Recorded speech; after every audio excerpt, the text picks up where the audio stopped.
Welcome to the Abarca, where we speak about fitness, entrepreneurship, and humble beginnings. Today, we have a special guest, world champ on National Podcast Day. Guys, my friend Solana, I know you from school. We're good friends from college. But for the people out there watching, followers, your followers, my followers, our network in the fitness industry, in the powerlifting industry, please introduce yourself, please. Hey, y'all. I'm Solana Lewis from New Jersey. I'm a powerlifting coach full-time and nutrition coach. I'm an IPF world champion powerlifter. IPF just means International Powerlifting Federation. And that's basically it for now. That's who I am. Solana, there's so much more. I mean, that's just a snippet. There's so much more. That's a small little. But how do we meet? College. Yes, we got the same degree, exercise science. I don't know what class we met in, but yeah, I don't remember that either. I remember we went to the gym a few times together at Montclair. Somehow we had a mutual friend, Sarah. Shout out to you. But somehow, I don't know.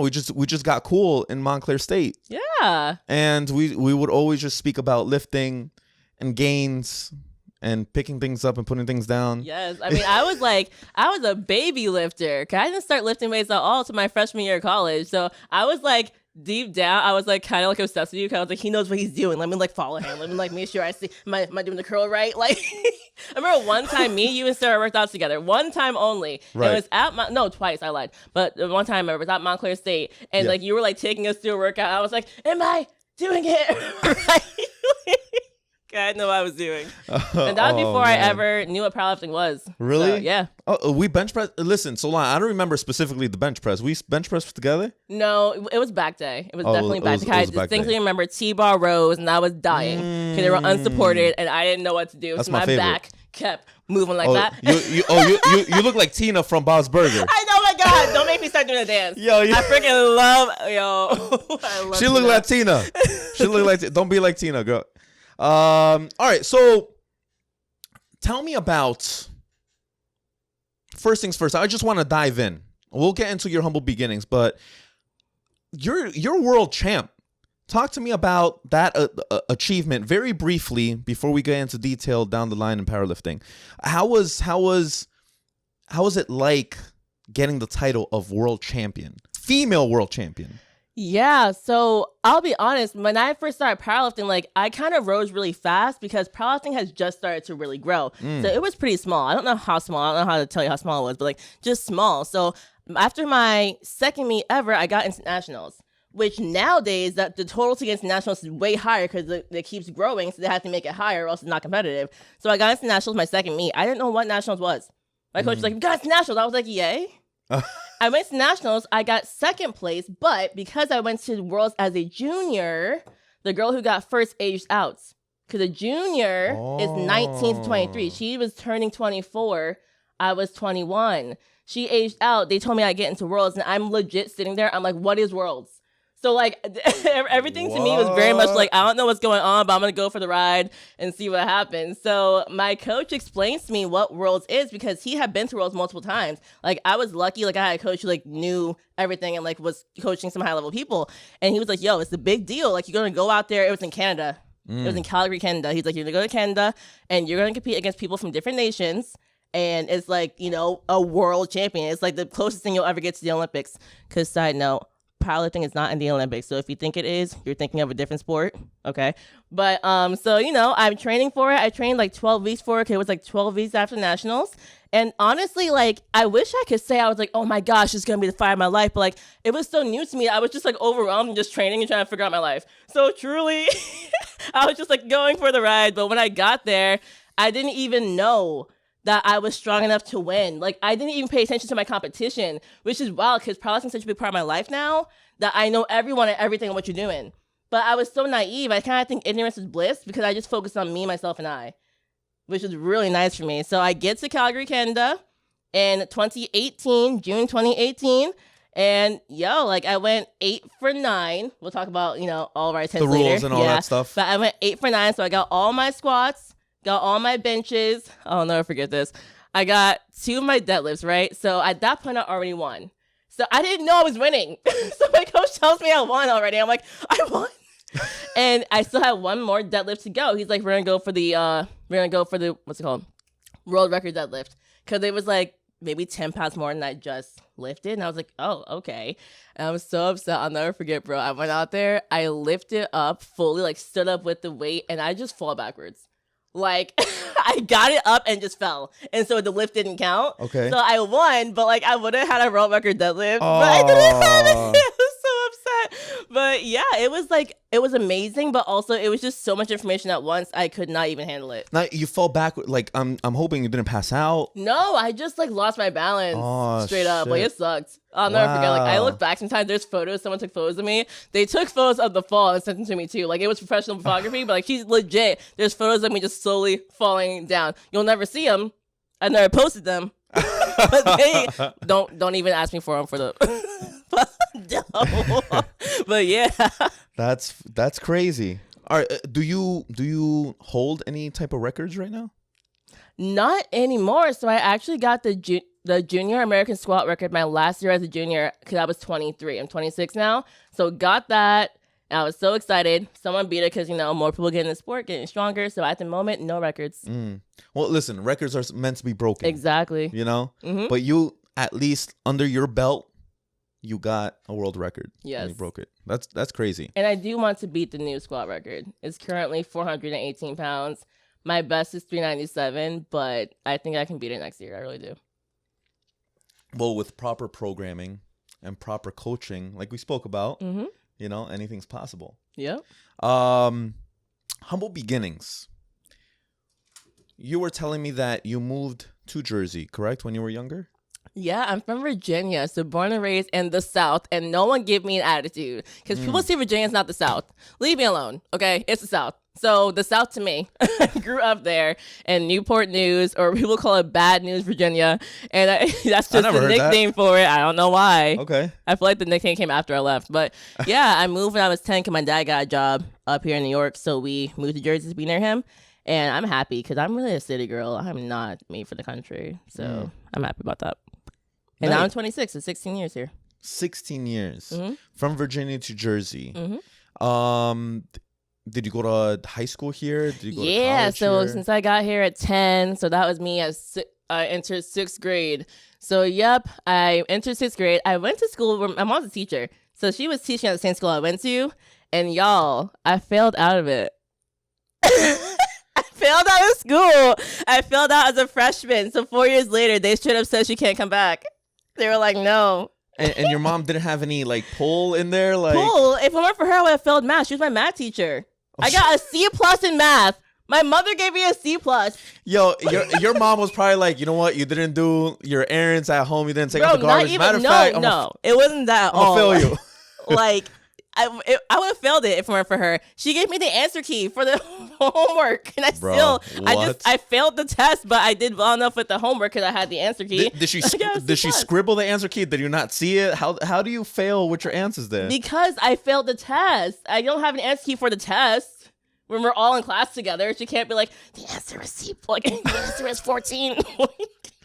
What? But yeah, all right. So then where did you transfer after, you couldn't go back? So I went to a school called Eastern Christian because the first school was Hawthorne Christian. Okay. So, and that's the only other Christian school nearby, which is why I went there. Nice. And yeah, I went there. Didn't fail. Thank God. Got diagnosed with ADHD, got some help, and passed with a 2.5 GPA. Okay. But yeah, we made it. Nice. Then I went to school. My first year in college was Eastern University. Didn't like it. Didn't, clearly. So I switched. I was like, no. I was like, this is expensive, and I hate it. So then I went to Montclair because honestly, it was 10 minutes from my house, and they had the degree that I wanted to get. Exercise science. Exercise science. And what was your plan majoring in exercise science? So there was not one. So I chose exercise science as a major distinctly because the word exercise was in it. So when I chose a major, I didn't know what you could do with it. I didn't know you could become a physical therapist with it, which I did not become. But I was just like, I like exercising and nothing else. That's all that ever interests me in life. Truly, I've been doing sports since I was 5. And all I've ever liked in life, I hate school. I like working out. So I was like, I'm going to do it. And there was no plan. I became a trainer throughout college, but that just happened and I liked it. So it worked out, but there was no plan. That's something that, I had a professor here earlier in this podcast season, and we spoke a little bit about exercise science and how the department in multiple colleges, it's not only Montclair where we went, but the department does not have a proper introduction to exercise science and does not tell you what you can do until later on, until you already invested into junior and senior year. And then by the time senior year came and you only have a semester left or 2 semesters left, it's like you already wasted. I'm going to say wasted. You wasted 3 years of college and money and time for exercise science, where you're extremely limited on what you can do. Exactly. Extremely. And thankfully, we had entrepreneurship in our blood so that we can become successful in our respective, routes and fields. But not many people are blessed with that. You know what I'm saying? And I spoke to that professor specifically, and I was like, listen, like, I think the exercise science department can really improve in that aspect and try to guide people in the routes that they can try to reach, and maybe create opportunities for graduates in exercise science. You know what I'm saying? Like cardiac rehab, okay, cool. Physical therapy, honestly, if you major in biology and then physical therapy, you're better off instead of exercise science. Yes. So like there's not much. Oh, you want to be a personal trainer, get an exercise excuse me, I could just get a certification. Yo, for real. Okay, so that's one thing. However, me personally, I took a step back and I used it as a sales pitch. And maybe we could talk about sales in the future as well. But I used that as a sales pitch, and I was like, listen, you can speak to a personal trainer who's just certified, or you can speak to someone who actually learned about exercise science and exercise physiology for 4 years. So that's how I kind of maneuvered so that I can attract more clientele, in my early years. Now I'm 11 years in, I don't need to do that. But, sometimes you got to think outside the box, But you majored in exercise science. You met this bald, decently looking, personal trainer. And then what did you do after college, after you graduated? So hold up. I gotta tell you how I started powerlifting, because I was during college though. Okay. So that's kind of, it leads me to what I did after. So I started powerlifting as a sophomore in college because a dude named Rob Parisi. Shout out to Rob, because I still see him at New Jersey meets. He was like, yo, you look strong, or you're like pretty strong. I was not strong, guys. But he was like, you're pretty strong. You should do powerlifting, because he competed. I'm like, what? He's like, yo, come to my gym. So I go to his gym, and I told you this before, like, his friends are all old. Like, his friends are all, like, 45 to, like, 60 powerlifting. And, like, they're doing squats and bench with chalk everywhere and knee sleeves and belts. But I'd never seen that in my life. So I always thought it was bizarre. But then I went to support him at his meet and saw women doing it. Like, my age, not just, like, 60-year-olds doing it. And I was like, oh, this is actually pretty cool. Like, they look strong. None of them look, I was scared to get bulky, but I wanted to put on muscle. I'm like, no one looks too bulky. This is so cool. And they look so strong. And so I was like, let me do it. And then I, got a trainer within a week. Found one at my gym, 24-hour fitness. Never looked back. Like, started powerlifting, never stopped. So after college, you asked me. Wait. So that was your first. That was the first coach that you spoke to me about? Yes. So this is me. So I started powerlifting at 19. Yeah, and that was at 24-hour fitness, like you mentioned. Okay, and then you spent some time with that coach, and then you transitioned into another coach, correct? Yes, but I was with this first coach for like a year and a half. He walked me through the programming for my first meet. Did my first meet. I think this is how I really fell in love with it. Like, I wonder now today if I would have fallen in love with it, because it's so much bigger now. It was this much smaller sport. So I went in and I won the meet, like got first place, but also I broke a bunch of records in my weight class. Now, to be fair, this was a smaller federation. Was that like your first meet? Yeah, first meet ever. Like, I broke like the squat record, the deadlift record, got first place. And so that's also what got me hooked. Like, I love winning. How old were you at that time? I was 19. So you were 19. You were obviously still in college. Did we meet at this time? Yeah.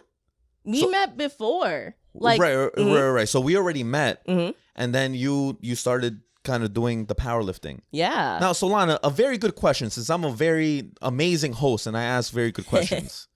What is powerlifting? That's for the people that do not know. Wonderful question. So powerlifting is the squat, the bench, and deadlift. Those are the only movements. If you're thinking about a weight being over your head, no. That is Olympic weightlifting. We just squat, bench, and deadlift. Completely different. Yep, completely different. And the goal is to lift as much weight as you can for one rep. So in a meet, you will have 3 attempts for each lift, total of 9. You get 3 squats, 3 benches, 3 deadlifts, okay?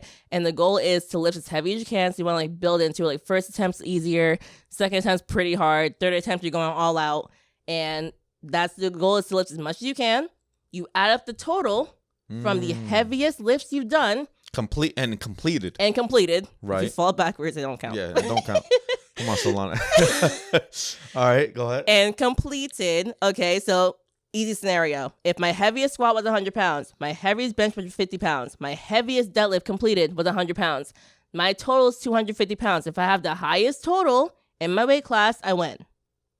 That's it. That's it. So that's basically the breakdown of a meet. Yeah, that's exactly how it goes. 1, 2, 3, 1, 2, 3, 1, 2, 3. All right, let's add it up. Who won? And you mentioned weight class. Mm-hmm.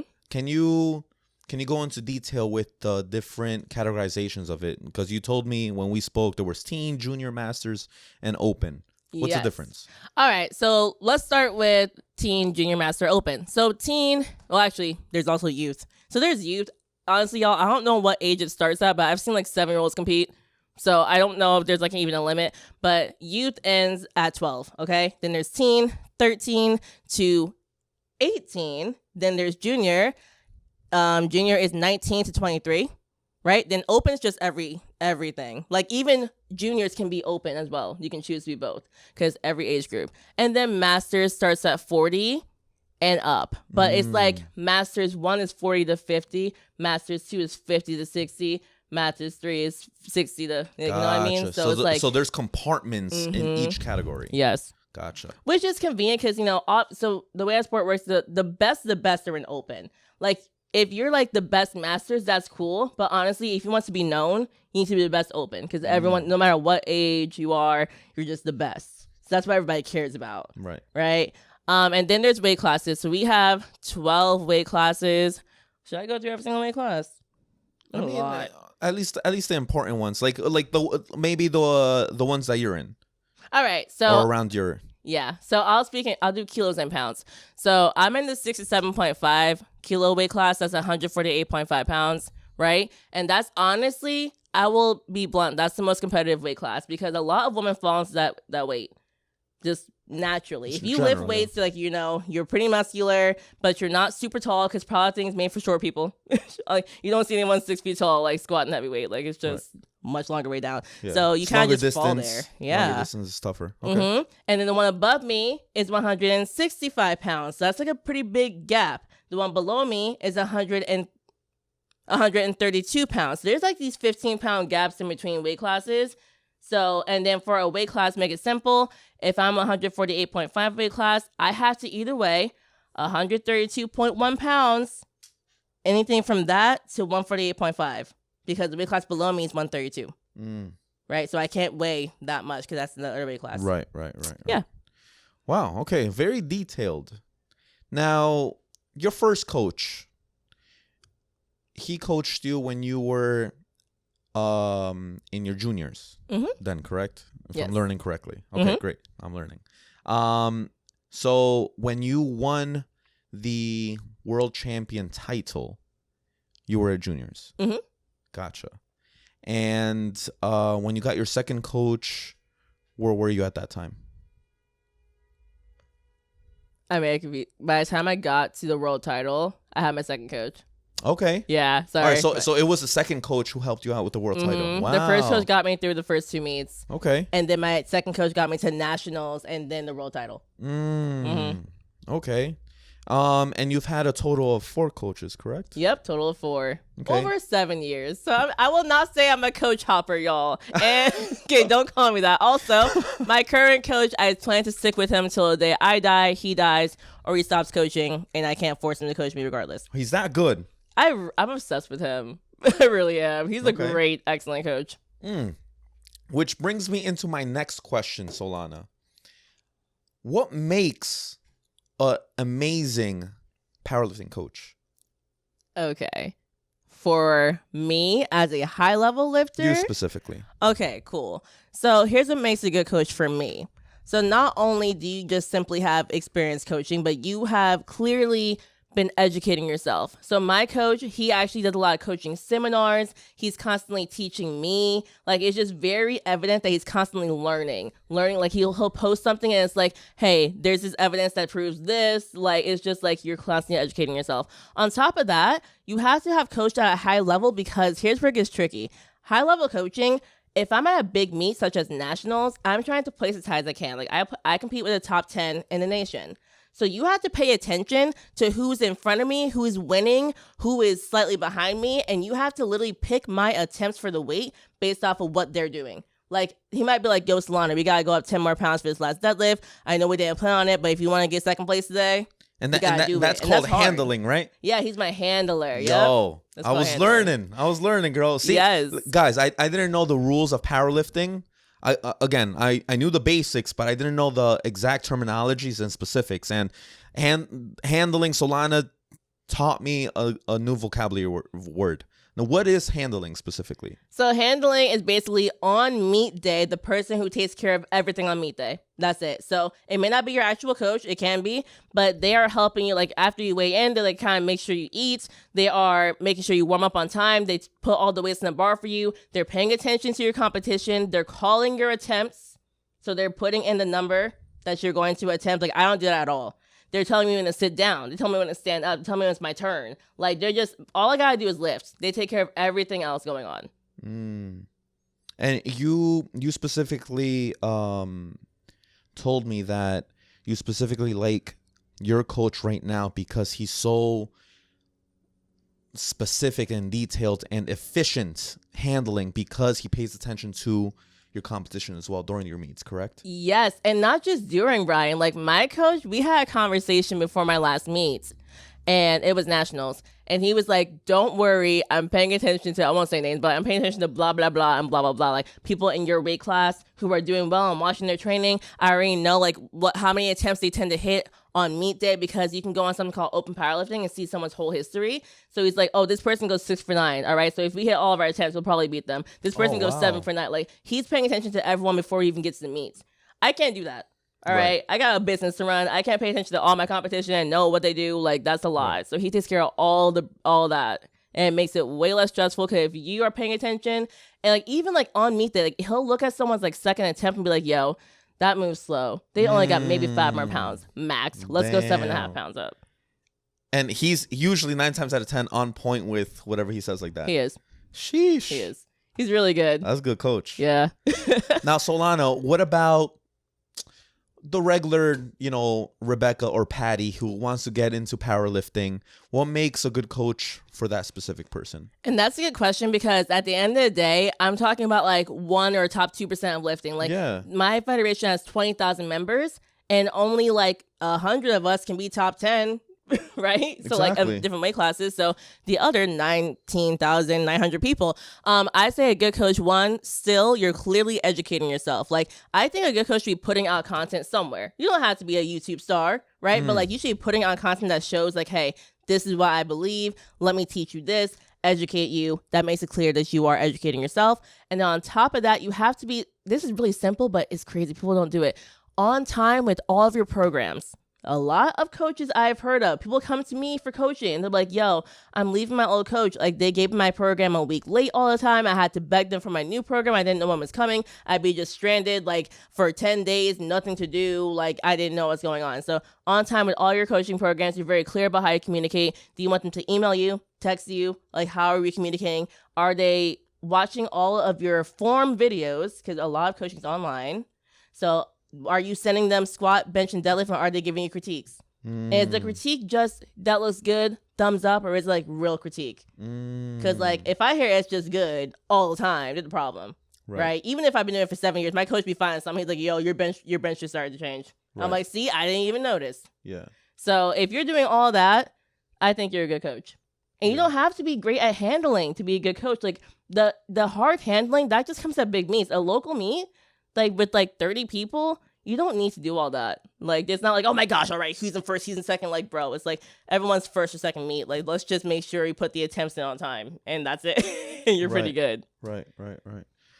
Now, what are the prices? What's the spectrum for prices for a coach? Because again, powerlifting coach must be or has to be a little different from a regular personal trainer or a regular coach, right? Definitely. Especially, so we're talking online coaching because most powerlifting coaching is online. I would say it's ranging right now anywhere between $175 to $250 per month for coaching. And that's like they're analyzing your videos, they're writing your programs. And potentially that could include them going to meet with you. Personally, I will charge you for meet day because I'm there for 3, 4, 5 hours. So I'm charging you for my time. But there are some coaches who have that included in the coaching. But the highest I've ever heard is like $275. Now, what if, so you would specifically travel to another state for a client as well? Or another country? Personally, if you're my client, I'm going to handle you in person if you're within an hour and a half of me. So for me, that's New Jersey, New York. That could be Maryland. That's like pushing 2 hours, but sometimes in Pennsylvania. Besides that, I'm at the big meets too. I'm at Nationals and I'm at the Arnold Sports Festival. So I just now start getting some higher end clients who are going to be there. And I'm always going to be there because I'm an athlete first. I'm an athlete first. So I'll be at the big meets. I compete in them. So you would be there competing and then coaching, being with your client as well. Wow, that's crazy. Well, the good thing is I don't coach anyone in my weight class who is high enough level to be competing with me. And honestly, if someone was in my weight class who was high level, I would tell them before we started, like, yo, just know, like, meet day comes. Do you have someone who can handle you? Because I'm not giving up my competition for you. So if that ever happens, all right, that's a good question. So what if you were in that position? You would potentially be going up against your client. Yeah, I'm actually right. I'll be going up against my client in March of next year because I have a client doing the Arnold Sports Festival, and that's not separated by weight class. It's different. It's just about who's the strongest. We have a formula. So, like, she may be a weight class below me, but with the formula, we discover who gets first place. Wow. Right? So I'll actually be competing against her.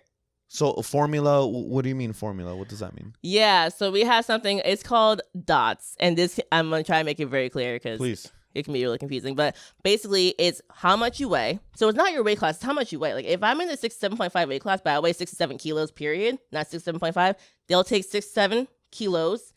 They convert that to, now the formula is a bunch of numbers. I'm not going to say, I don't even know it. But they convert that to a formula with how much your total was, and it pops out a number. So in powerlifting for DOTS, like, if you have a 475 plus DOTS, you're really freaking strong.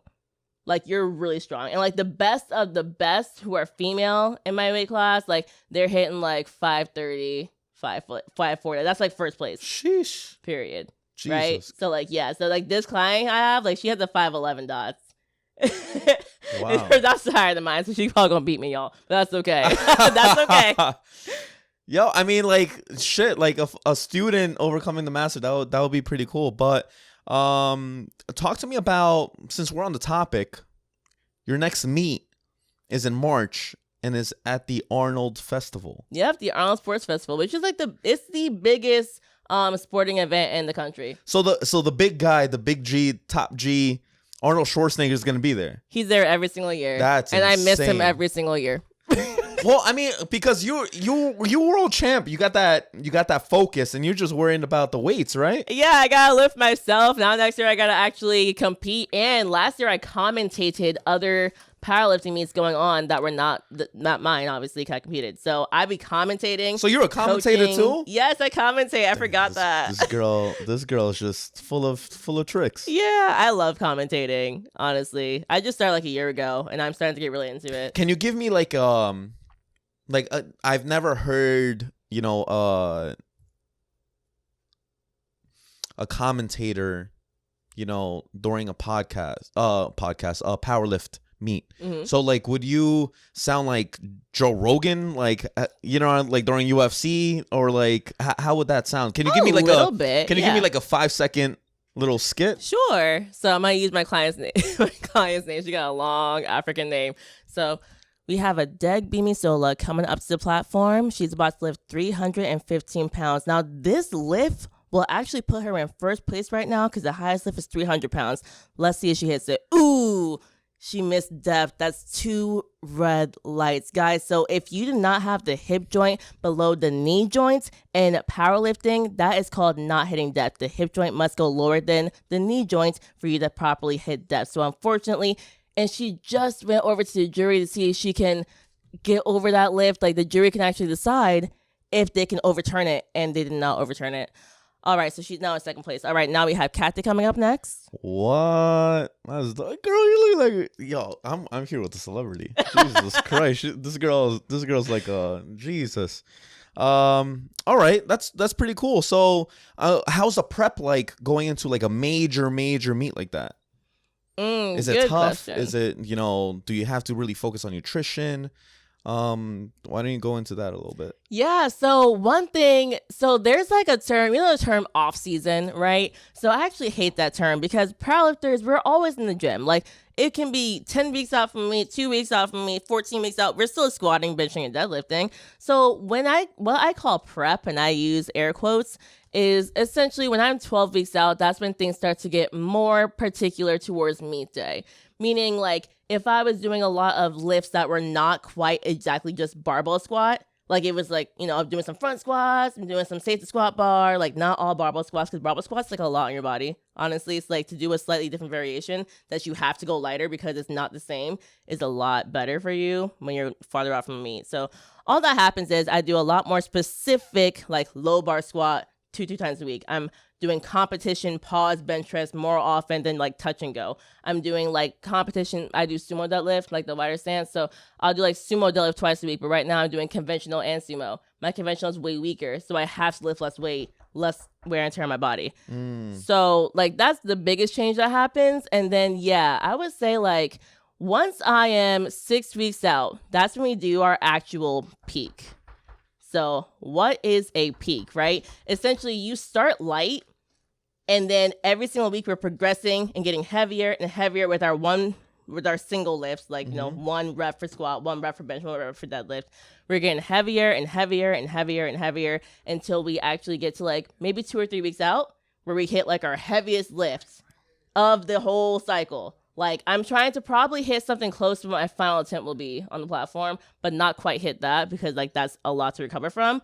And then from there, I do a taper. So a taper might be 2 or 3 weeks for me. If you're, like, a guy who's really strong, like, it might be longer for you because, like, a man will lift more absolute weight than a female because men are more stronger. Right. So if I'm, like, 2-3 weeks out, it starts to, like, we start to bring the intensity down. So I'm not, like, hitting, like, 97% or max anymore. I'm hitting, like, 65, 70%. Taking it kind of easy, but it's still specific enough so that I'm like not detrained. Because people get surprised. I train all the way till I'm 2 days out from the meet. Like people think like, oh, you stopped training like a week or 2 out, right? No, I train till I'm 2 days out, but it's just way lighter weight. So 2 days? Are you off for 2 days? Like I train 2 days out, and I'll get like 38, 40 hours off, and then I compete. Wow. Yeah, so I compete. I train all the way up till I'm 2 days out. I've worked out the day before, but now that I've gotten much stronger, we're like, yeah, let's take a full day off. Like, do you feel as if like the 2 days kind of gets you a little weaker, a little slower, or do you really need that, or does it vary from person to person? So it does vary from person to person. I've heard of people who will take a full week off and everything feels great for them on meet day. A lot of my lifters, especially since I mostly train women, so we're again lifting less absolute weight, we can easily kind of get detrained even taking a week off. Like your body will kind of be like, I don't remember how to make this feel really good if you stop a week out. So like for me, like 2 days out, like the workout, I mean, it takes me 20 minutes when I'm 2 days out, which normally takes me an hour and a half. So are you there just like 3 exercises? That's it? Maybe like 2 sets each? That's it? It's like 3 sets of like 2 reps of squat, 3 sets of 2 reps of bench press. It's like maybe 75% of 1 rep max because I'm doing singles. That's not a lot. And that's it. So like my body's used to doing the singles, but I'm not going so super, super heavy. And honestly, when you train 10, 12 hours a week, like, and then you back it off to like only 2 hours for that week because it's such short workouts, it's not overdoing it. Wow. Yeah. Wow. So that's programming for an athlete like you. How is programming for, again, Sally or Patty? So I'm going to say it's really the same thing. Here's the difference, right?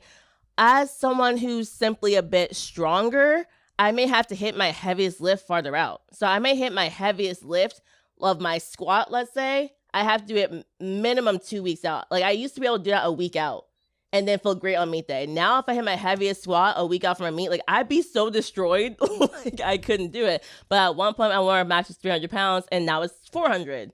That's a lot more weight, right? So that's the biggest difference. Like a lot of my athletes, my female athletes, and I just happen to train more people who are in the lower weight class, just being like, my heaviest probably like the 84 weight class, and there's like 100, 110 like heavier people. Right. So like simply, if you're doing a local meet and you're not like super, super strong, to be honest, you can hit your heaviest lift like 7 days out and recover because it's just less weight. You can just recover faster. So I have to push out your peak a little bit more. Because if I have you like do your heaviest lift like 4 weeks out, 3 weeks out, and then you don't hit anything really heavy until you compete, your body might be like, yo, I forgot what it's like to lift heavy. So I'm just going to go like subpar on meet day. Wow. But besides that, everything else is exactly the same. Okay. What about the nutrition? Yeah, nutrition. So honestly, I'm a nutrition coach and I predominantly have people like tracking their macros because if you are in a smaller weight class, like you want to make sure you stay in that weight class, we track macros, makes it simple. The only difference as you get closer to your meet is that we have to track every single macro to the gram. The difference is like once you're like right now, my next meet's in March of 2023. So I'm not tracking as much and I'm having like slightly more dessert than usual, but I'm still taking my weight every single day. If I get more than like 4 pounds heavier than my weight class, I gotta pull it back. Like I can't get too heavy because I don't want to do a big cut. Like doing a big cut and being close to me is like stressful for your body to lift heavy a lot as you're close to your meet day. Add that to I'm losing weight. The combo sucks. Wow. The combo just sucks. So I'm just more on top of tracking. Intricate. Yeah. So I'm just more on top of tracking every single macro as they close to me. Same for my clients. Like they'll track. I'm like, yo, I have a client who's competing next week. The last 4 weeks, I'm like, track every single macro to the gram with the scale. But when we were 2 months out, I was like, yo, have like 2 untracked meals a week. Right, enjoy them. Still track your macros. If you go a little bit over, no big deal. Yeah. If I see you make it too heavy, I'll let you know. It's like more lenient. Yeah, you know, I used to train and coach female bodybuilders, specifically physique, figure and bikini. I'm sorry. Mm-hmm. And that aspect and that route is so similar to powerlifting. Now that I'm listening to it at least in the nutrition route, it just brought me back. That's crazy. It's all those little details for your client. Let's bond with the Instagram live before we continue, Solana. Let's scroll all the way. A lot of people went in. Damn. All right. Javi, shout out to you. Thank you, Cheyenne. Appreciate you. Melissa, appreciate the love. Claudia, appreciate the love. Andy, appreciate you. Spudwick, appreciate you. Damn, a lot of people. Sway, got you. Thanks, bro. Thanks for watching. Lebrando, thanks for watching. Julia, that's my girl. That's your girl. Julia, shout out to you, girl. Joe, shout out to you. Josh, shout out to you. JMC, I don't know your first name. Shout out to you. Serene, that's my ex-client. Shout out to you. I appreciate you. First class, second place. Shout out to you. Can't wait to be on your podcast, by the way, bro. Marimar, shout out to you. Fiery Buddha. Chris, thank you. Thanks for watching. Ironically, we were just speaking about bodybuilding, bro. Tommaso, he just won. He was a guest on my podcast. He just won first place on his competition, man. Shout out to you, brother. Congratulations. Rome's and Manny. Shout out to you, man. Julia says, hey. Hey. Oh, girl, she making big moves. We're going to Vegas in 4 weeks. I will see you soon. Vegas? Yep. God damn. Yo, you listen, you better put that phone on airplane mode. Whatever, you know what I'm saying? Like, whatever happens there, you know? Yep, it stays there. You know? We had nationals in Vegas in June. It was a blast. Did you party after? A little bit. No, really just a little bit. After a meet, my body is so exhausted. I tried to stay out. I couldn't do it. Like people were like out to 3 a.m. I was like, I'm going to bed. My body was destroyed. Like, I was so tired, and not from drinking, like from competing. Right. And then you try to add some drinks on top. Nah. I tried to be out. I'm an old. I bet the grand drinks lady. hit you like that much, especially after hearing your nutrition. Yes, like everybody. Like, You had a beer, you're blacked out already on the floor. Yeah. So. Damn, that's crazy, girl. All right. Now you're a really big figure in the female powerlifting umbrella. Is there a reason why you only coach women or mostly coach women Yes. in So powerlifting? yeah, I've been coaching powerlifting specifically for 4 years. The last 2 years is where I went all in and made it my full-time business. 'Cause I was still doing some personal training before that. But I just saw, like, first of all, powerlifting's changed my life for the better in so many ways. And it's still a male-dominated sport. And, like, right now, the women's side is growing like crazy, which is amazing. But even 2 years ago, I was like, the women's side is just not growing that much. So I just wanted to encourage more females to get into the sport, period. So it's not that I can't train men, but I'm just so passionate about women getting into it because, one, there's still the stigma of women, getting bulky, which they don't understand how freaking hard it is to get bulky. You're not going to get bulky. Number two, women still want to be confident, and, like, we're in a place where, like, you see, like, all these images and it's like perfect bodies and people are like, I want to look like that and what. And, like, when you can focus on getting strong and that's your prerogative and you can see the progress and you can see yourself going up, it's incredible. And then when that becomes your main focus, the byproduct is you're going to look better. So it's such a better focus point than just, like, wanting to look a certain way. And I used to be that person who, like, wanted to look a certain way and I didn't know what to do. So I fell in love with powerlifting, and all of a sudden I look way different than I used to. I love my body now, but truly my goal is just to get stronger, is not to look a certain way, but I look in a way that I love because of powerlifting. So yeah, I'm just more passionate about women, but again, I'm not anti-men. Like, Yeah. I mean, I'll work with you. You're not limited, but it's your niche. Yeah. You know, like my niche is building booty, building glutes, Yep. and fat loss. Can I train you to, I don't know. I have a lot of cops or potential cops who train with me to pass their test. Mm-hmm. Can I train you in that? Yes. Do I have experience in that? Yes. Is that my niche? No. But you can still do it. However, I can still do it. Mhm. Build muscle. Yes, I can do that. I specifically build glutes, but if my man's is trying to look like Arnold Schwarzenegger, I got you, bro. You know what I'm saying? Like, it's, we're well-rounded, but we both have our specifics. Yes. We're specialists. I like it. Okay, that's interesting. Now, do you think is there a reason why not many women are in powerlifting?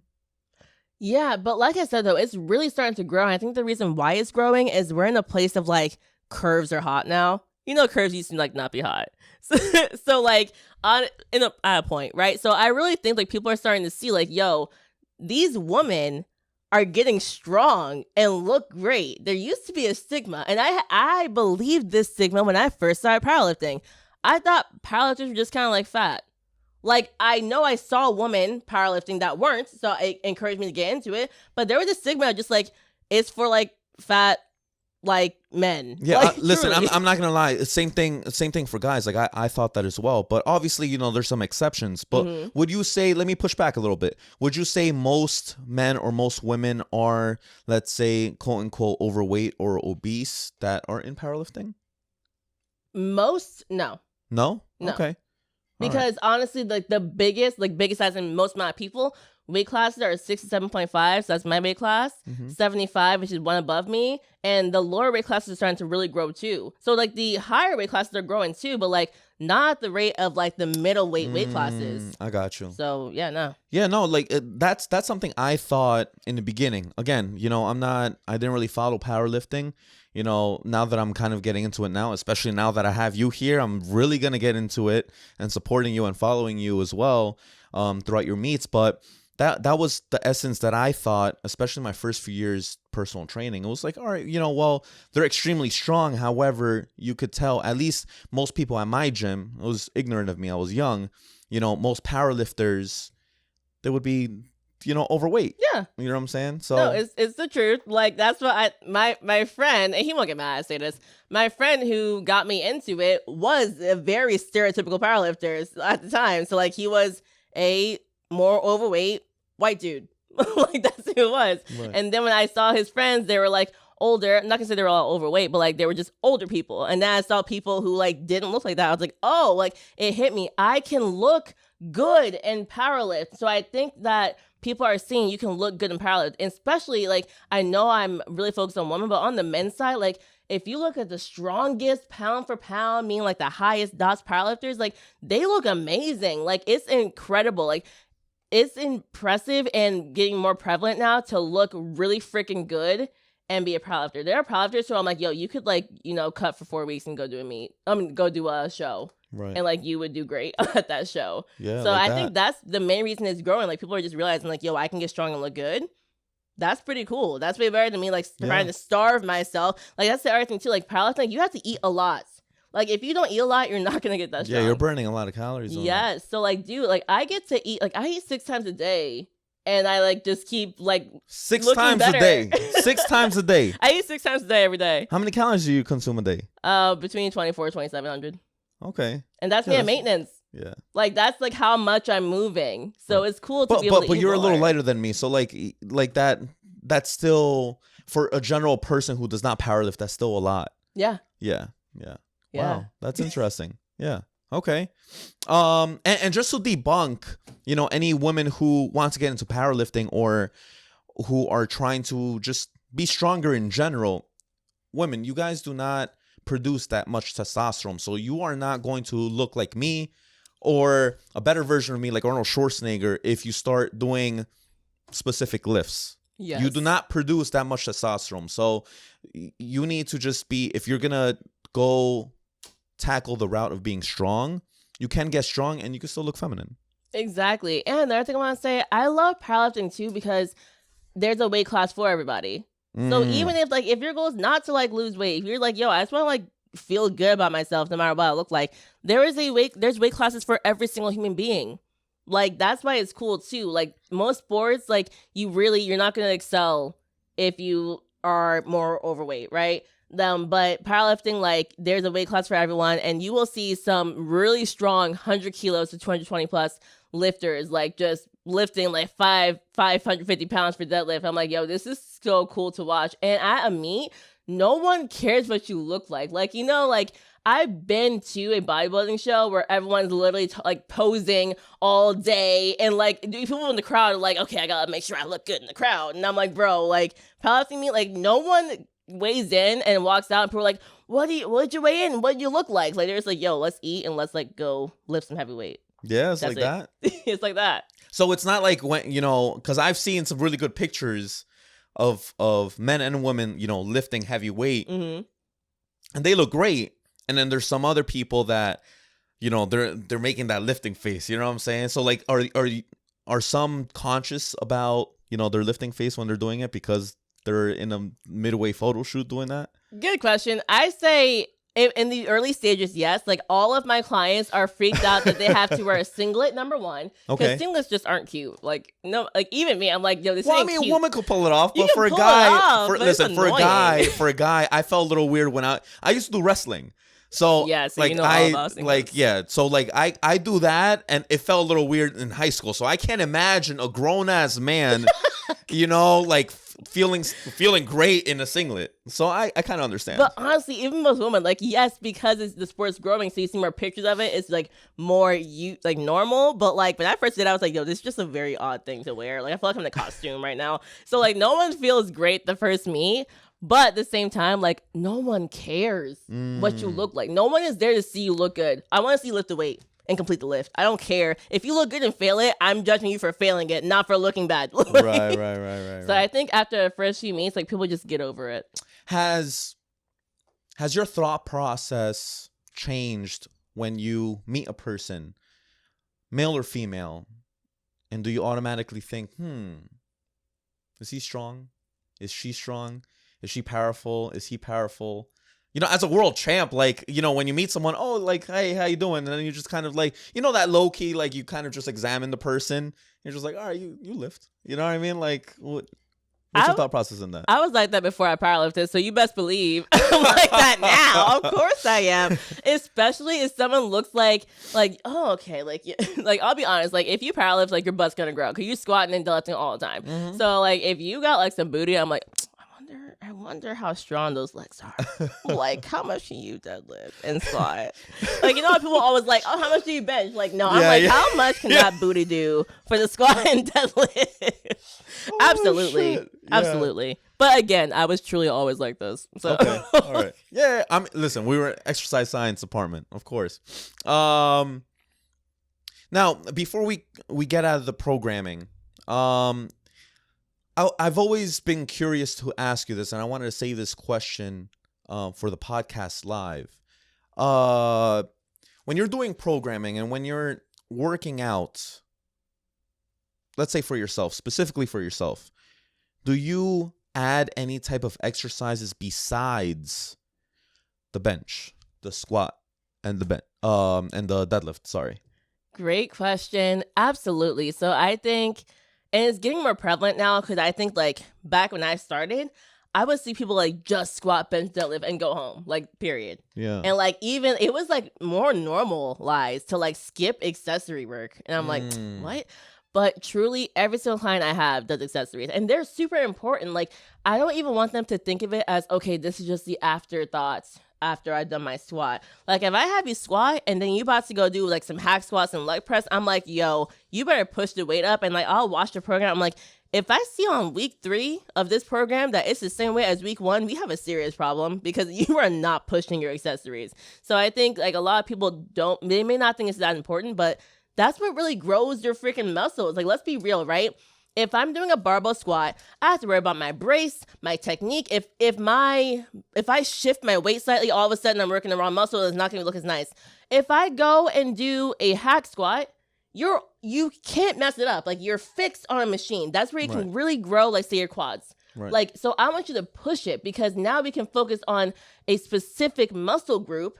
And you can't be so held back by technique. You can just push it. Like the leg press, like you can't mess it up that bad. Like bend your freaking knees, of course. But like if you are doing it, like, okay, if I have you put your feet a certain way, I want you to work your hamstrings and glutes more.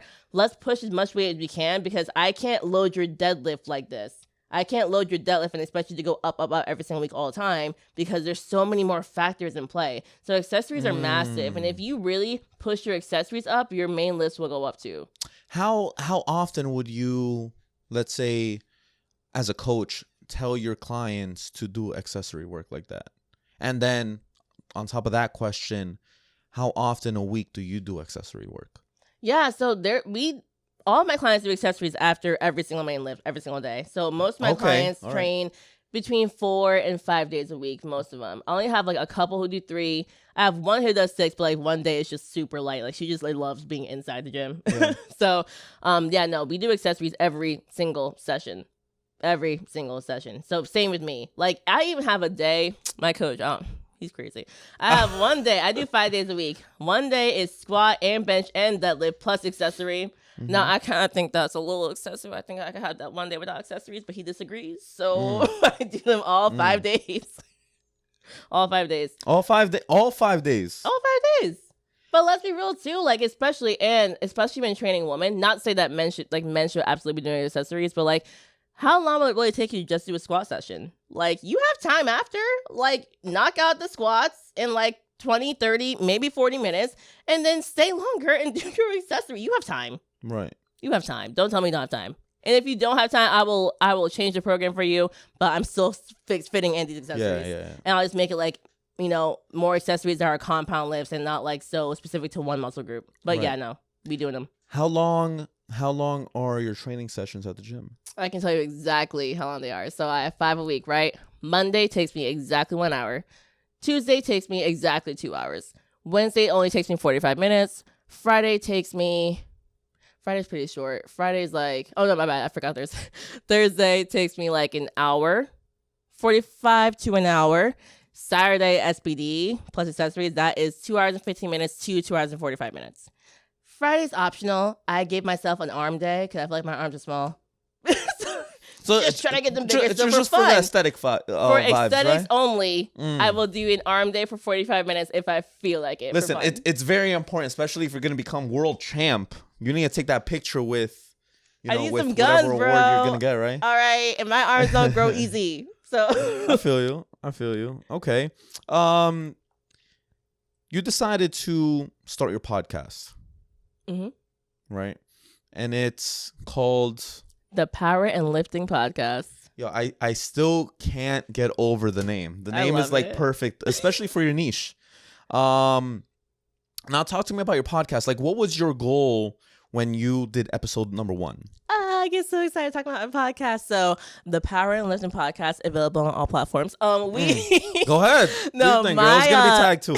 My podcast, like, basically, I was talking to my business coach one day, and I was like, yo, you know what bothers me? There are powerlifting podcasts, and they keep bringing on interviews with really high-level lifters, and it's mostly men. And there's some amazing women, and I've heard some women on podcasts, but I'm like, the men are blatantly more highlighted than the woman, which annoys the hell out of me. Right. And then she was like, so what we're going to do to fix it? Like, why don't you go and make your own podcast? I like her already. I love those questions. It's like, all right, but what are you gonna do? Yup. This is why I pay her. So I was like, oh my gosh, she just challenged me. So I was like, fine, I'm gonna do it. And like within 7 days, I had my first episode, and it's actually called "Why Women Should Powerlift." That's my first episode name. The title of the episode, okay. Why Women Should Powerlift, because I wanted to make sure my podcast highlights women, but also teaches beginner to intermediate powerlifters all the stuff I wish I had known before I got into the sport. So like I have multiple episodes that's like, what is weigh-ins? Like you have to weigh in. Like that's a scary term, weigh-in.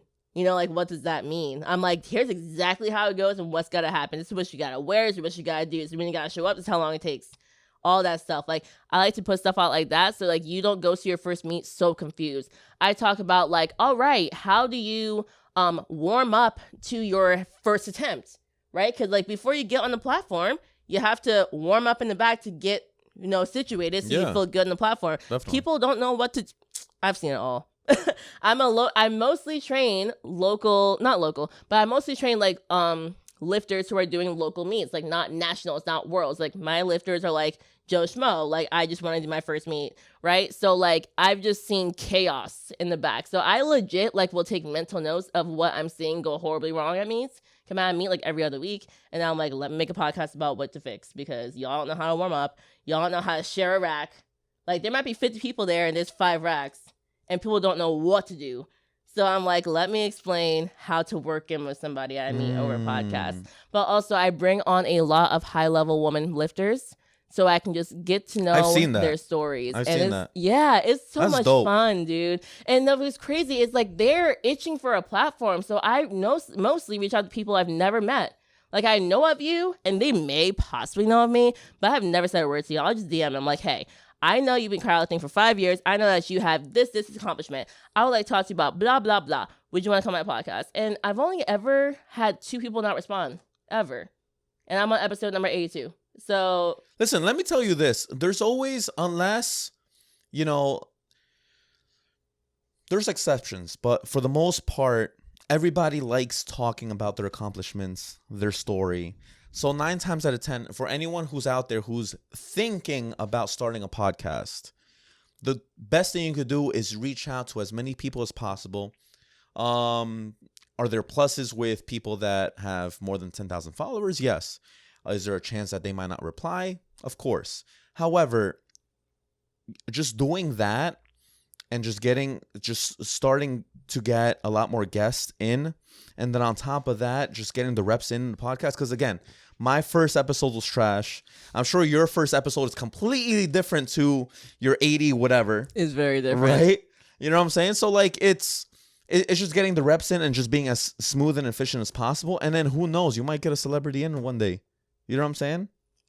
Yep, absolutely. But that's why I love it, because it just highlights mostly women. I say mostly because I told you I've had 2 men ever on the podcast. Right. One named Ray Williams, and he's like the face of powerlifting. He's the big guy. Yes, he's the first man to ever squat more than 1,000 pounds as a raw powerlifter. I say raw because there's like equipped. That's a whole other sport. What's the name again? Ray Williams. Shout out to him. Yeah. That's crazy. So I had him on, which was incredible because I was like, dude, like I remember seeing you before, like when I just learned what powerlifting I saw his face. Like, I didn't know who he was, but I saw his face everywhere. There's a mural of him at my gym, a full-on mural of him at my gym, and multiple other gyms. He's crazy. Everywhere. He's been on ESPN, so that was cool to have him on. Wow. Yeah. That's crazy. And you said there was someone else. Yes, the other one was a podcast, and it was a slightly different spin. It was actually talking about the financial side of a powerlifting coaching business, because no one ever really talks about like how to like start an actual business. So even though it's slightly different from like me just highlighting women and beginner powerlifters, that episode actually did pretty well. It's very recent. It's like 3 weeks old. Because is that the one where you posted? I think there was one that you spoke about like accounting or the world's strongest accountant. Yeah, so he calls himself the world's strongest accountant. That's what's cool about it. He's a powerlifter and a full-time accountant. Wow. So yeah, it's time for all that. Yeah. I mean, to be honest, like, he's my friend, so, like, he doesn't know what the heck's going on in powerlifting. He just does his meet, does well, and leaves. He doesn't know, like, the news, the current stuff going on. That's me. I'm like, I can tell you everything going on. He's like, bro, I go to the meet and I leave. Right. But that was a cool episode because, like, legit, it's my second year having my own actual official business, and I'm learning a lot, but I'm like, I want you to talk about all the stuff I wish I knew last year. Like, so that was just cool to talk about. Like what? Like, you need a CPA. Like, I should have gotten that faster. I didn't even understand how to pay taxes when you are working for yourself. So there was that. And then also just, like, write-offs are confusing to me. Like, it's hard because, like, as a coach, like, you do a lot of stuff that you would do anyways, but you can write off stuff you wouldn't think you could. Right. So we had a lot of conversation about that because I'm like, I like, even, like, writing off my gym membership when I first became like a business owner, I was like, that didn't cross my mind because like I've been paying for the gym for 9 years, so they didn't cross my mind. I'm like, that's wait, duh, that's a biz write-off. So like stuff like that. I was like, yo, tell us the stuff that we should really know right away that we are just missing. And you know what's crazy? Like, and this is maybe like a hidden gem out there for you guys. Anyone who's an entrepreneur, if you own your own business and your car weighs more than 6,000 pounds, at least in New Jersey, your car could be a write-off. I'm gonna say that again. If your car, Solana, you look confused. If your car weighs more than 6,000 pounds and you are an entrepreneur, you own your own business, LLC, etc., whatever, you can write off your car as a business. So I didn't know about the 6,000 pound part, but it has to be over 6,000 pounds. As of last week, I officially made my car a business car. I went to DMV. Girl, weigh your car, or is it if it's an SUV? There's a list. If you Google cars over 6,000 pounds, you literally get a list. If you search, girl, that could be a write-off right there. Well, I was gonna write it off anyways, but let me make sure it's done correctly. Yeah, I mean, listen, I'm not an accountant. Maybe you could ask your friend, but I believe the first year you could actually write off up to $25,000. That's wild. $25,000. Wow. Okay. Yep. He's shaking his head. He agrees. Okay, got it. Snapple fact. All right, so big names. All right, so you mentioned the big names for men. What about the big names for women on your podcast? Ooh, shout them out. All right, I'm gonna say, who are my big names? Number one, I'm gonna say Sam Calhoun. She's also a good friend of mine. She's gone to IPF Worlds. She got second place in the IPF Worlds, but she's won nationals 3 times, and she's very strong, and a lot of people know of who she is.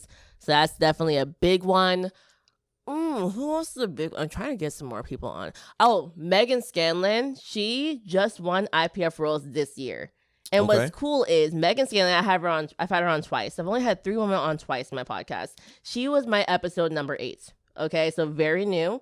When I had Megan Scanlan on, she had just given birth to twins, was 3 months postpartum. Wow. And was going into national meets. Okay, everyone was like, she's going to do terrible. You know, like 3 months after having twins. Tell me how she gets second place and gets second by 1.5 kilos.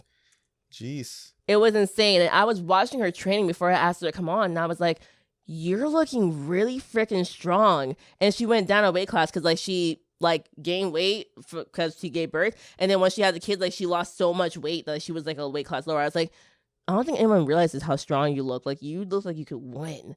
And she got second. And then I had her on a month ago because she went to IPF Worlds. So fast forward 2 years later, wins nationals, goes to IPF Worlds, gets first place.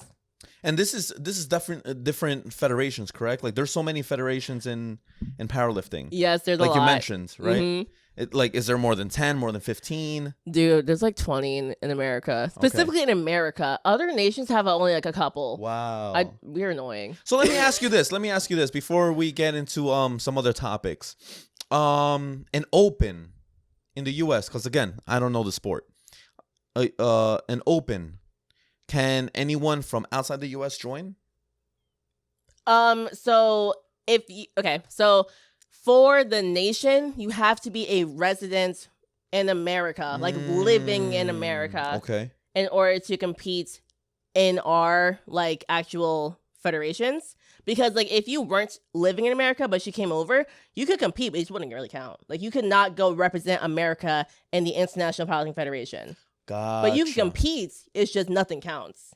Well, unless you're on the platform, though. What about vice versa? What if an American goes to another federation internationally outside the U.S.? So that depends on the federation because like they all have like a couple, like literally like two. But there are a lot of people who will let you compete, but again, it won't count. Like you can't go to, let's say, France and become like break France's world record deadlift. Like, you can't. You're not from France. If you go to the IPF, which is our one big meet we have every single year. Well, not our, sorry. It's in a different country every single year. That's when one person from each nation represents their country and competes in each weight class. So that's almost like the World Cup of powerlifting. Yes, exactly. You can go there and become, a world champion and like break world records, but you can't go to France and break France's deadlift record. Gotcha. Mm-hmm. Now, is your goal to get there? So I have to be very realistic. My goal, honestly, is to place as high as I can at our USAPL, United States Nationals. I would love to say I want to go back to Worlds. And, like, I do want to go back to Worlds, but the reality is, Brian, there's, like, 10 people stronger than me. And when I say stronger, I mean, like, significantly stronger to the point of, like, to beat them all, I have to get, like, a lot stronger, and I'm gonna keep aiming to get stronger, but I'm not strong enough to go to Worlds. I'm not. We are in the I am in the most competitive weight class, and so I wish I could win. I wish I could go back, but I don't think I will. Wow, that's okay. That's crazy. And have you competed ever in there? Yeah, well, that was 2018. Okay, that was when I became world champion.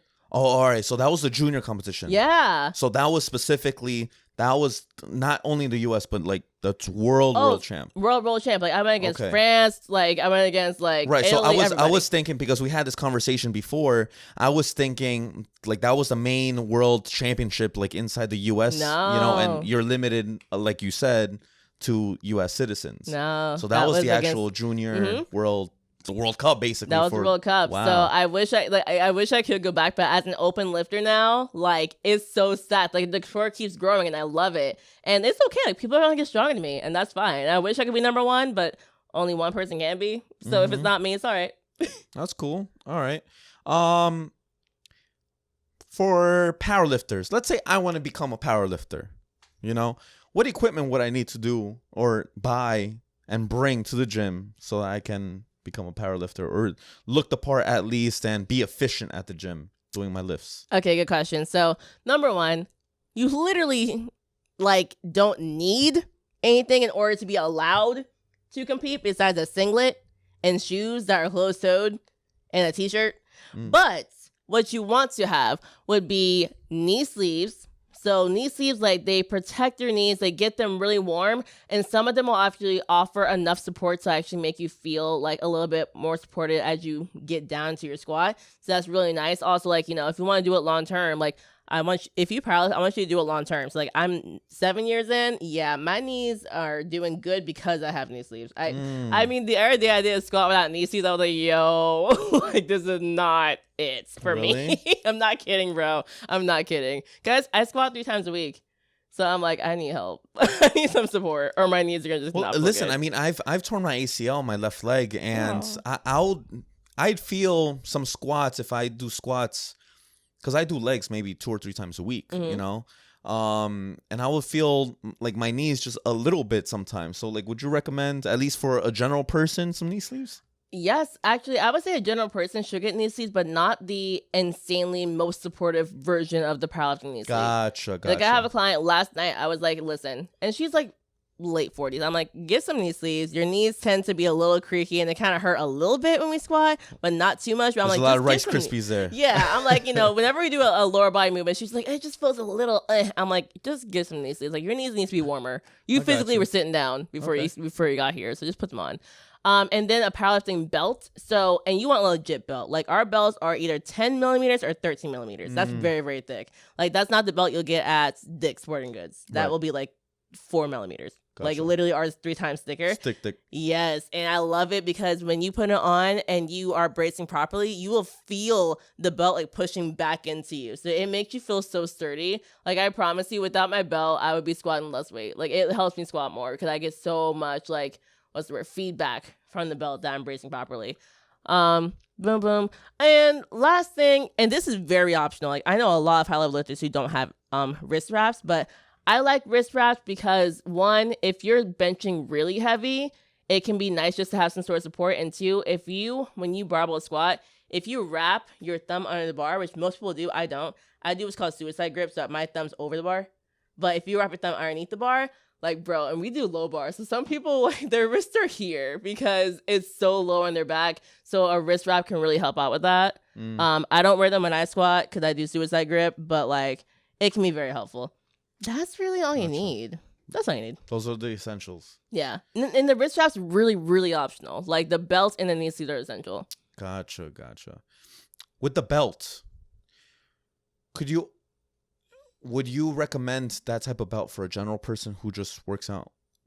Honestly, no. It's a lot of support, and it's so much support that, like, it helps me because I want to get the strongest squat, deadlift, bench that I can possibly get for one rep. Because that's your sport. Because that's my sport. I want to emphasize that. That's her sport. If you're just hitting the gym just for the looks or for the fat loss, for the weight loss, etc., you don't need to be walking around investing more than $200. Yeah, that belt's going to be a good for $250. A powerlifting belt when, you squat, not for the powerlifting sport, not rocking, breaking your 1 rep max, your 3 rep max, etc. But, like you could just get a regular belt then for a general person, correct? Yeah, from like legit, like Dick's Sporting Goods $40 belt. Right. And I'll be blunt, guys, like, if you're not powerlifting, if you just train for aesthetics, you don't even need to barbell squat or barbell deadlift. Yeah. Like, you can get away without doing either one. Honestly, I tell my clients, don't get a belt. Yeah. Because, again, you want your natural brace, which is your core, your midsection, specifically your abdominals. You know what I'm saying? That actually, and your lower back muscles as well. That actually supports everything else. You know what I'm saying? But that's good. So those are 3 essentials. What about chalk? I always see chalk. Oh, I keep forgetting chalk. This is the same thing that happened in the call. I know. I forget it exists. Okay, I lied. That's like the only thing I'm like. Is that an essential too, or is that like an add-on? No, it's totally essential. No, it's totally. If I don't have it, that deadlift is coming out of my hands. Yo. You want to LeBron James that bitch, No, I lied. I think everyone on the earth can use chalk. If you're deadlifting and stuff in the gym, even for funsies, like, it's just gonna help it so you don't like drop the bar. Like, the bar can get slippery, yo. Okay, no, I need it. I need it on my hands for my deadlift. That's really it, though. Oh no, why am I lying? You put the chalk on your back for squats. So that's something I never heard, and I was like, wait, what? We need to talk about that on the podcast. Yes. Explain that. Okay, so when you're squatting, and like, remember, so like for me, right, the most I've ever squatted is 400 pounds, right? So I don't want the bar to move at all. Like, if that bar moves, it's over. Like, it's so meticulous. Every step matters. Everything I do, the way I brace, everything's got to be exactly how I practice, or we ain't coming back up. Okay. So you put chalk on your back where the barbell would go, so the bar doesn't move at all. Like, it does not slide down, come up at all. And literally, even when I go to the gym and I'm squatting like 250, like, sometimes the bar moves, and it's okay because it's not super heavy. But if I even get past like 300, I'm like, yeah, I gotta chalk my back, because that bar is like sliding slightly, just slightly. I'm like, no, everything feels off because the bar moved. I can't do it anymore. So yeah, that bar needs to be on. That chalk needs to be on your back for that squat. Wow. And if you don't have a good quality barbell, like the power bars, they're called power bars. The knurling is so sharp. If you just like accidentally scraped your body up against it, you're bleeding. Oh, hell yeah. Bro, You're bleeding. Sharp as fuck. So imagine you're at a regular gym, because a lot of my clients are at regular gyms to train. Yeah. Like, I'm like, please put all the chalk on your back. Like, so much chalk you get kicked out. Just pour it on your back. That bar is going to slide off your body like butter. That's not okay. Yeah. And then all the pressure's on your wrist because you're trying to kick the bar and stay up. Like, bro, no. That's crazy. So and Solana... we use baby powder. And what? We use baby powder. Oh, yeah. You mentioned that too, right? Baby powder for what? We use baby powder for our legs for deadlift. So when we deadlift, you have to have socks that go up to your knees. And that's because we don't want you to cut yourself on the sharp knurling and bleed everywhere, because that's nasty. And then we have to go to the next person. So you put you put baby powder on your legs, like from like your ankle, like to your thigh. So the bar just slides, because it could get caught on your sock. I've seen especially heavyweight lifters and get straight up just caught on your thighs if you have bigger thighs. So it will slide up way easier with baby powder. So every meet I use it. And I'll be blunt, like I pull sumo. I really don't even need it. But I'm like, no, I'm a powerlifter. I'm putting it on. So guys, those are the essentials. The baby powder, the chalk, the wrist guards, the belts. Am I missing one? Knee sleeves. And the knee sleeves. Yes. You don't want to hear the Rice Krispies. I still hear them though. Solana, what's the plan in the next 5 years? Where do you see your business reaching in 5 years? Good question. So I think about this all the time. So right now, full-time coach, I'm fully booked for powerlifting and nutrition. I have a podcast. I put out a lot of content. So in 5 years, I actually think I'll still be coaching for sure. But I think I want to actually help coaches become better coaches. Like, I think I would like to do mentorships, like that are like maybe 3 months long, where powerlifting coaches are learning from me to understand how to program, how to handle on meet day, how to make people understand basic things that to us are so simple. That's a big thing that I learned as a coach. Like, stuff that I'm now like, this is like, and I shouldn't say common sense because nothing's common sense. But you do something for so long, you're like, everyone knows this, and they don't. They straight up don't. Like, everyone knows that you should, when you go in the gym, like, and you bench press, and for powerlifting, you gotta arch your back, and you're like, no, they don't. Yeah, so I want to teach coaches how to be better coaches, how to specifically program and handle on meet day. So that'll be a big thing I want to add. And then besides that, like, I want to just keep going my podcast and monetize it more. And I want to just be the best coach I can be for my clients. It means I'll keep learning for myself too. Solana, I could definitely see you doing that in 5 years. I will be. With that, I want to cheers to your future successes, to your meet in March 2023. I'll be your fan right there. If you want to grab some glasses there so we could toast, it'll be a half shot. Abarca, you like that? Oh my God, it's so cute. I appreciate you. It was a gift. Thank you so much.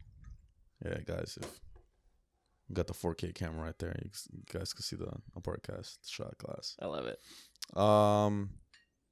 Yeah, girls. Listen, it was a pleasure. Yeah. I learned so much. Shout out to powerlifting community. You have another fan onto, the industry to that route. And I'm gonna be a huge fan and following powerlifting and following you. All right. Is there anything you want to say to your followers, to your friends, family, to the powerlifting community out there before we get off? Yes, I want to say to just people listening, like, if you want to start powerlifting, all you need is a gym membership and your body. So get started, get in the gym. Anyone can do it. It's just 3 basic movements. Anyone can do it. Also, gotta say, shout out to Brad Couliard. That's my coach. I love him so much. He's also my mentor. He's the first person to do exactly what I just mentioned, to actually do like a mentorship program for coaches. He's the only person I ever know who's done that. For powerlifting specifically. He started it You blessed, girl. Year. That's your coach? Yes. No, he is my, like, that's why I'm like, you're stuck with me till you die, Brad. So I love him so much, and I appreciate you a lot, Brad. And yeah, I appreciate all my clients too. Shout out to you, Brad. So toast to you, toast to Brad, and I'll see you when you're world champ again, girl. Yes. What's going on with Abarca Fitness? What about Abarca Fitness? Oh man, all right, Joe, if you insist, man, listen. I'm now in online training area of the fitness industry. I am doing online training. I am manifest destinying from east to west. I'm trying to mass produce my services since I'm a phenomenal in-person trainer. I am going into the online training route as well, and I'm going worldwide. I'm pitbulling it. You know what I'm saying? Oh my god. So if you are ready to build some glutes and lose fat, please DM me the word transform. Message me the word transform. All my platforms and my pages are going to be tagged along with Solana's. Make sure you follow. Make sure you subscribe to our podcast as well. I'll be watching. And guys, I love you all. Have a good night.